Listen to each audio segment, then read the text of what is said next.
Good morning student. Vidya Bharati द्वारा संचालित online classes में आपका हार्दिक अभिनंदन। आज अपन कक्षा 10वीं विषय गणित बहुपद के बारे में अध्ययन करेंगे।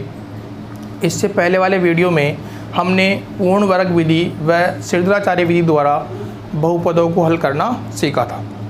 इसी कड़ी में आज हम प्रश्नावली 3.4 बहुपद के बारे में अध्ययन करेंगे। यहाँ से हमारे पास में क्वेश्चन नंबर 3 है, दो ऐसे क्रमागत विषम धनात्मक पूर्णांक ज्ञात कीजिए जिनके वर्गों का योग कितना है, 290 है। तो यहाँ से माना प्रथम धनात्मक विषम पूर्णांक क्या मान लिया, x। तो यहाँ से हमारे पास में सेकंड धनात्मक विषम पूर्णांक क्या हो जाएगा, x प्लस के 2, क्योंकि हम जानते हैं कि 1, 3, 5, 7 धनात्मक विषम पूर्णांक हैं। यदि एक को अपन x मानते हैं तो दूसरी क्या होगी, हमें 2 जोड़ने पर क्या होगी, प्राप्त होगी। तो यहाँ से हमने प्रथम धनात्मक विषम पूर्णांक को x मान लिया और दूसरा धनात्मक विषम पूर्णांक क्या हो जाएगा, x प्लस 2।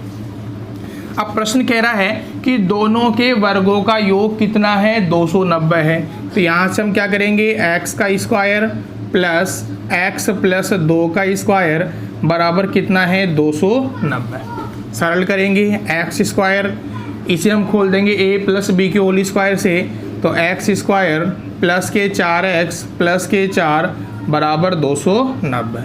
x स्क्वायर कितने हो गए, 2x स्क्वायर प्लस के 4x प्लस के 4 माइनस के 290 बराबर 0। 2x स्क्वायर प्लस के 4x, अब देखो 290 में से 4 गया, बच जाएगा हमारे पास में 286 बराबर कितना आ गया, 0।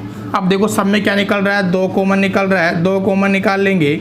x स्क्वायर प्लस के 4x प्लस के 2x और माइनस के 1, 4, 3 यानी माइनस के 143। अब यहाँ से 2 का क्या कर दिया, पक्षांतरण, क्या बचेगा, x स्क्वायर प्लस के 2x माइनस के 143 बराबर 0।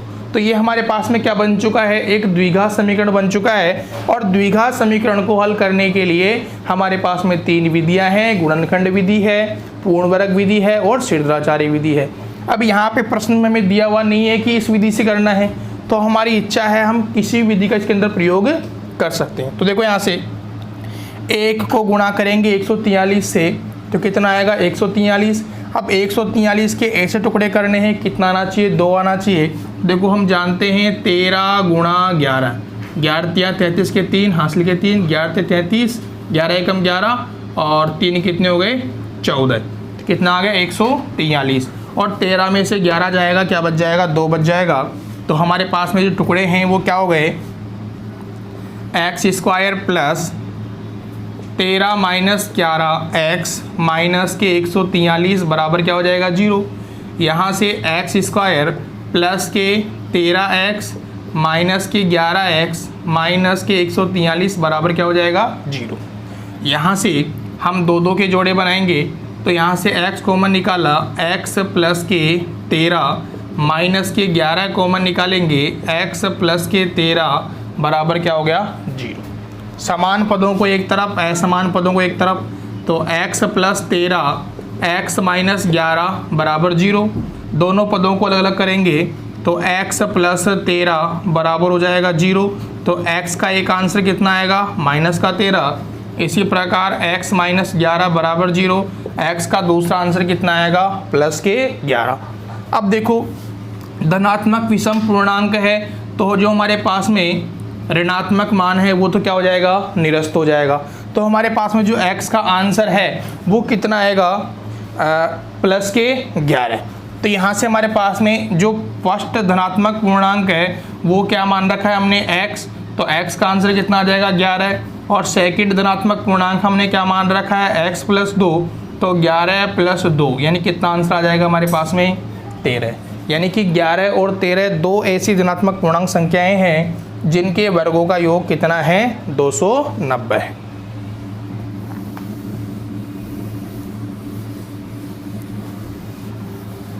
सभी विद्यार्थी अपनी बुक लेकर के साथ बैठें तथा प्रश्न वहाँ से पढ़े और सवाल को यहाँ से हमें क्या करना है, सोल्व करना है। क्वेश्चन नंबर 4 हमारे पास में है, दो संख्याओं के वर्गों का अंतर 45 है तथा छोटी संख्या का वर्ग बड़ी संख्या का 4 गुना है, दोनों संख्याएं ज्ञात कीजिए। अब देखो दो संख्याएं हैं, एक बड़ी है और एक क्या है, छोटी है। तो माना बड़ी संख्या को क्या मान लेंगे, x मान लेंगे, और यहाँ से छोटी संख्या को क्या मान लेंगे अपन, y मान लेंगे। प्रश्न हमारा ये कह रहा है कि दोनों संख्याओं के वर्गों का अंतर कितना है, 45। तो हम क्या करेंगे, बड़ी संख्या में से छोटी संख्या को घटाएंगे तो दोनों के जो वर्गों का अंतर है वो प्रश्न में दे रखा है, कितना है, 45। समीकरण नंबर 1। इसी प्रकार आगे प्रश्न बोल रहा है छोटी संख्या का वर्ग, यानी छोटी संख्या कौन सी है, y स्क्वायर है, y है तो y का स्क्वायर, छोटी संख्या का वर्ग बड़ी संख्या का 4 गुना है। तो बड़ी संख्या का 4 गुना कितना हो गया, 4x। तो समीकरण नंबर 2। अब यहाँ से हम क्या करेंगे, समीकरण 1 में समीकरण 2 से मान रखने पर मान रखेंगे तो क्या हो जाएगा, x स्क्वायर माइनस के 4x बराबर कितना हो गया, 45। यहाँ से हम कर देंगे पक्षांतरण, x स्क्वायर माइनस के 4x माइनस के 45 बराबर 0। तो यहाँ पे हमारे पास में ये क्या बन चुका है, एक द्विघात समीकरण बन चुका है। इस प्रश्न को आगे आप सोल्व करेंगे। आपके पास में 3 विधियाँ हैं, तीनों विधियों में से किसी विधि का प्रयोग करके हम इसका आंसर ज्ञात कर सकते हैं। इसके बाद में क्वेश्चन नंबर 5। क्वेश्चन नंबर 5 हमें दिया हुआ है, 16 को 2 भागों में इस प्रकार विभाजित कीजिए कि बड़े भाग के वर्ग का 2 गुना छोटे भाग के वर्ग से 164 अधिक हो। तो यहाँ से माना बड़ा भाग क्या मान लेंगे, x मान लेंगे, और छोटा भाग क्या हो जाएगा, 16 माइनस x। अब कैसे आया देखो समझो। माना हमारे पास में 2 संख्याएं हैं, एक x है और एक क्या है, y, और दोनों का वर्ग कितना है, दोनों का योग कितना है, 16।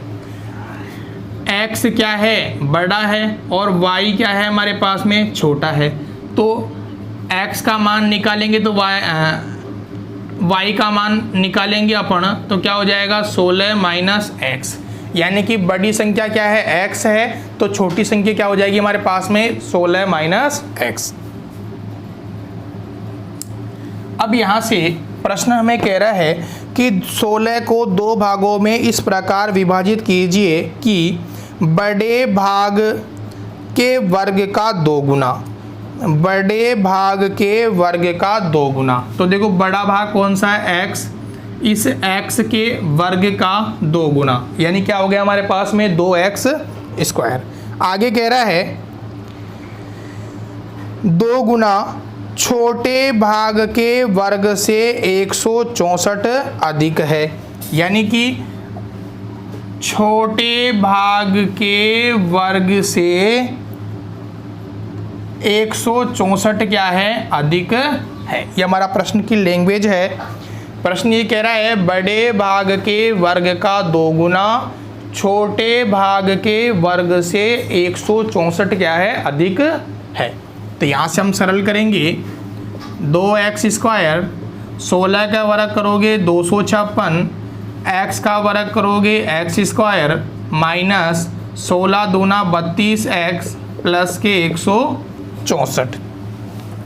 यहाँ से आगे सोल्व करेंगे तो क्या हो जाएगा हमारे पास में, अब देखो सही मानों को इधर ले आओ आप, कितना हो जाएगा 2x स्क्वायर, पक्षांतरण किया माइनस x स्क्वायर, 32x का पक्षांतर करेंगे तो प्लस के 32x।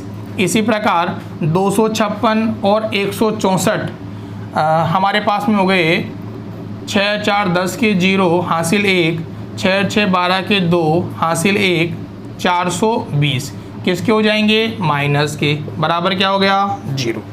यहाँ से 2x² में से x² गया, क्या बचेगा x² प्लस के 32x माइनस के 420 बराबर क्या हो गया 0 हो गया। तो ये हमारे पास में क्या बन चुका है, एक द्विघात समीकरण बन चुका है। यहाँ से हम देख सकते हैं कि बाह्य पदों का गुणनफल कितना आ रहा है 420 आ रहा है, और 42 गुणा 10 करेंगे कितना आएगा 420 आएगा। 42 में से आप 10 घटाओगे कितना आ जाएगा हमारे पास में 32, तो टुकड़े क्या होंगे 42 माइनस 10। तो इस प्रश्न को भी आप क्या करेंगे बैठ करके सोल्व करेंगे और जांच हमें करवाना है। इसके बाद में जो हमारे पास में अगली प्रश्नावली है 3.5, इस 3.5 के कुछ महत्वपूर्ण बिंदु मैंने आपको पहले वाले वीडियो में पढ़ा दिए थे कि प्रश्नावली 3.5 के अंदर हमें क्या करना है, विविक्त कर ज्ञात करना है। और विविक्त कर ज्ञात करने के लिए हम आपको बताया था कि d बराबर होता है रूट बी का स्क्वायर माइनस 4ac का मान बड़ा है तो मूल कैसे होंगे, अद्वितीय हल प्राप्त होगा अपने को। इसी प्रकार b² माइनस 4ac बराबर है 0 के, तो क्या होगा अपरिमित रूप से अनेक हल होंगे। ठीक है, इसी प्रकार हमारे पास में b² माइनस 4ac क्या है, छोटा है, तो हम क्या कहेंगे कोई हल हमें प्राप्त नहीं होगा। ठीक है ना, तो इस प्रकार हमें क्या करना है, सरल करना है। अब देखो 3.5 का पहला प्रश्न दिया हुआ है कि निम्नलिखित द्विघात समीकरणों के मूलों की क्या करनी है, अपने को प्रकृति ज्ञात करनी है। देखो पहले का पहला दे रखा है 2x² माइनस के 3x प्लस के 5 बराबर क्या हो गया 0। तो यहाँ से हम तुलना करेंगे ax² plus bx plus c बराबर 0 से क्या करोगे आप, तुलना करोगे। तो a का मान कितना आ गया 2 आ गया, b का मान कितना आ गया माइनस के 3 आ गया, c का मान कितना आ गया 5। यहाँ से d बराबर होता है रूट b का स्क्वायर माइनस 4ac। मान रखो, देखो d का मान कितना है, b का मान है माइनस के 3 का स्क्वायर माइनस के 4, a का मान 2, c का मान कितना है 5। सरल करेंगे, माइनस के 3 का वर्ग कितना हो गया 9 माइनस 4 दूनी 8 और 8 पंजे 40, यानी कितना आ रहा है माइनस के रूट 31। ये हमारे पास में क्या आ रहा है, मान आ रहा है। अब यहाँ से हमें जो मान प्राप्त हो रहा है वो किस रूप में आ रहा है, d के रूप में प्राप्त हो रहा है। तो आप क्या कर सकते हैं, इसका वर्ग करेंगे तो हमारे पास में क्या हो जाएगा माइनस के 31 क्या होगा हमें प्राप्त होगा। या इसको अपन इस प्रकार बोल सकते हैं d मान लो आप d बराबर हो जाएगा b² माइनस 4ac। तो हमारे पास में जो मान प्राप्त होगा वो क्या प्राप्त होगा, माइनस के 31 प्राप्त होगा। और यहाँ से हम बोल सकते हैं कि माइनस 31 यानी कि हमारी कंडीशन कौन सी अप्लाई हो रही है, तीसरी वाली हो रही है, यानी कि d का मान क्या है, छोटा है 0 से। तो यहाँ पर हम लिखेंगे कोई वास्तविक मूल नहीं है। ठीक है, इसी प्रकार अगला प्रश्न लेते हैं अपन, तीसरा प्रश्न इसी का। तीसरा प्रश्न हमारे पास में है 2x² minus x plus x minus 1 बराबर 0। तुलना करेंगे ax² plus bx plus c बराबर 0 से। तो a का मान आएगा 2, b का मान आएगा 1 और c का मान आ जाएगा माइनस का 1। वही d का मान निकालेंगे, d बराबर b² माइनस 4ac। मान रखो a का स्क्वायर माइनस के 4 गुणा 2 गुणा माइनस का 1 माइनस 4 दूनी 8 और 8 को माइनस 1 से गुणा करेंगे माइनस के 8 और माइनस के 8 को माइनस से गुणा करेंगे आएगा प्लस का 8। तो यानी d का मान कितना आ रहा है 9 आ रहा है, यानी d बड़ा है किससे 0 से। तो हम क्या लिखेंगे, मूल वास्तविक व भिन्न भिन्न है, भिन्न भिन्न है। यदि यहाँ पे d का मान क्या आता है, बराबर आता है 0 के, तो हम क्या लिखेंगे मूल वास्तविक व बराबर है। तो इस प्रकार हम प्रश्नावली 3.5 का जो पहला प्रश्न है इसको आप सोल्व करोगे तथा व्हाट्सएप के द्वारा जांच करवाओगे। साथ ही वीडियो को लाइक व शेयर करें तथा जो विद्यार्थी नहीं पढ़ रहे हैं उनको भी वीडियो शेयर करें जिससे उनको भी लाभ प्राप्त हो सके। साथ ही वीडियो को लाइक व शेयर करें तथा सब्सक्राइब बटन को दबाएं जिससे आगे आने वाले वीडियो के नोटिफिकेशन आपको प्राप्त होते रहें। धन्यवाद।